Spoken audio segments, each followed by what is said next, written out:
Alors Éric Woerth, on va terminer rapidement cette émission par le fil de la semaine. Donc pour chaque journée écoulée, une actu à commenter. Vendredi, la France a annoncé qu'elle enverrait 400 soldats supplémentaires en Centrafrique. Est-ce que c'est une bonne décision selon vous? On est en Centrafrique, donc je n'ai pas combattu cette idée. Je pense que la France doit intervenir aussi comme elle le pense. Je pense que c'est très très compliqué.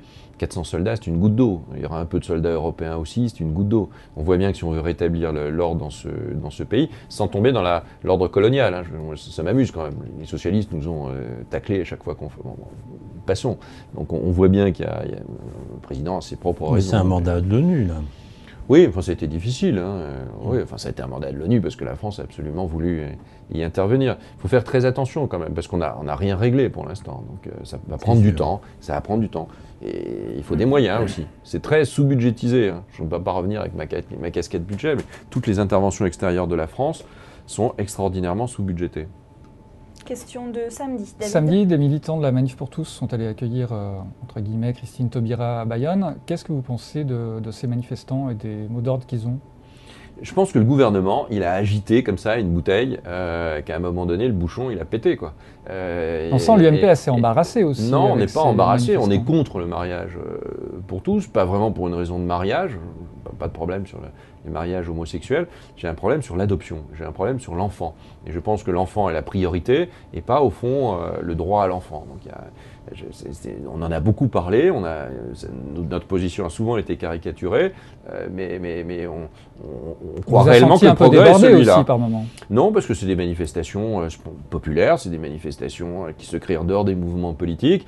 On a suivi sur une bonne partie de cette manifestation, on a veillé à ne pas la récupérer, c'est très important, de ne pas donner le sentiment de récupérer les idées qui passent. Non, on a été, je pense, très bien. Dans le projet de loi, on a été très clair. On a beaucoup débattu.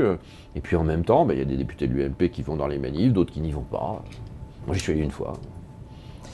Venons-en à dimanche. Éric Woerth, quand vous étiez au gouvernement, vous avez facilité l'élargissement du travail le dimanche. Là, on a assisté à un nouvel épisode. De nombreux magasins étaient ouverts dimanche dernier, en dépit de la décision du Conseil d'État de suspendre une décision du gouvernement. Alors, qu'est-ce qu'il faut faire en la matière? Faire des bons textes. Le gouvernement, à un moment donné, affiche une certaine compétence. L'amateurisme, à un moment donné, au gouvernement, ça pose problème. C'est le texte qui est mal ficelé, mal rédigé. Le Conseil d'État a sanctionné un texte mal rédigé, comme le Conseil constitutionnel a sanctionné à plusieurs reprises les textes de loi du gouvernement. Et à un moment donné, il faut que les textes soient bien faits. Mais les magasins de bricolage doivent pouvoir ouvrir le dimanche. Oui, moi je suis un fervent partisan de l'ouverture du dimanche. Il faut, je vois bien qu'on peut défendre et je respecte l'opinion inverse, mais je pense que les modes de vie font que on doit pouvoir consommer un peu quand on le souhaite. Et c'est pas à l'État de nous dicter en réalité notre propre bonheur. Je trouve que le gouvernement d'ailleurs dans ce domaine, pas dans celui-là mais dans plein d'autres, a tendance à considérer, à nous dire comment on doit vivre.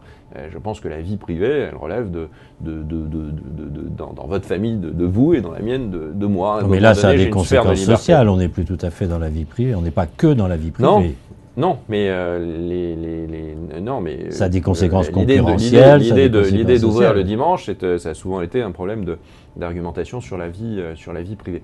Mais je pense que les gouvernements ne doivent pas trop s'occuper de vie privée. Chacun vit comme il veut dans un cadre réglementaire et dans un cadre social. Donc il faut pouvoir ouvrir le dimanche et il faut que le gouvernement produise des textes de meilleure qualité. Ça évitera ce type de déconvenue. Enfin, hier, la famille Peugeot a accepté l'entrée au capital du chinois Dongfeng. Qu'est-ce que vous pensez de cette arrivée d'un groupe chinois dans une très grande entreprise française? Bienvenue, il faut juste que ça permette à Peugeot de se restructurer plus vite et de reconquérir des parts de marché qu'elle a perdues. Moi, je suis très attentif à l'avenir de Peugeot. On a un groupe formidable. Il s'est un peu étiolé ces dernières années. Il faut essayer de lui redonner du sang neuf. Je ne sais pas quelles sont les intentions de cet actionnaire. Il faut voir.